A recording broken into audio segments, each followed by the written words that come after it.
খুব গরিব একজন মানুষ, নদীতে একা একা মাছ ধরে, অল্প যে কয় টাকা মাছ বিক্রি করে পায় সেটা দিয়ে সংসার চালায়। একদিন হঠাৎ করে বড় একটি মাছ পায়, সে খুশিতে বাজারের দিকে যাচ্ছে। পথিমধ্যে এলাকার এক বখাটে লোক তাকে ধরে, বলে যে, "এই, আমার বাড়িতে দিয়ে যা, এমন করেন না, কতদিন পরে একটা বড় মাছ পেয়েছে।" তো এই কথা শুনে তাকে চড় থাপ্পড় দেয় এবং জোর করে মাছটা নিয়ে চলে যায়। মাছ নিয়ে যাওয়ার সময় মাছের গা থেকে কিছু একটা তার আঙুলে বিঁধে। তার কিছুদিন পরে সে ফিল করে যে তার আঙুলে পচন ধরছে। দ্রুত ডাক্তারের কাছে যায়, আঙুল কাটা হয়, কিন্তু পচন বন্ধ হয় না, হাতে ধরে যায়, আরো উপরের দিকে স্প্রেড করে, এখান থেকে কাটা হয়। তখন ডাক্তার সাহেব তাকে জিজ্ঞেস করে, আচ্ছা, এমন কি কিছু করেছেন যেটার কারণে শাস্তি পাচ্ছেন? সাথে সাথেই ছুটে যায় ওই জেলের বাড়িতে, বলে যে, ভাই, তুমি এমন কি করেছো যে আমার আজকে পুরো শরীর পচে যাচ্ছে? ওই লোক মৃদু হেসে বলে যে, আমি গরিব, সেদিন সত্যি আপনি যখন মাছটি নিয়ে গেলেন, আমাকে মারলেন, তখন শুধু আসমানের দিকে তাকিয়ে বলেছিলাম, আল্লাহ, আমি দুর্বল। এই লোকটা তার শক্তি দেখিয়ে গেল, আল্লাহ, তুমি তোমার শক্তি দেখিয়ে দিও।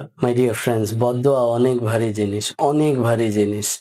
আমি কখনো কাউকে কষ্ট দিয়ে থাকলে দিল থেকে ক্ষমা চাই, মাফ করে দিবেন। আপনিও একটু ভেবে দেখুন, কারো কাছে ক্ষমা চাওয়ার বাকি আছে কিনা। আল্লাহ আমাদের সবাইকে কোনো মানুষের, কোনো পশু পাখির, গরিবের, দুর্বলের বদদোয়া থেকে হেফাজত করেন।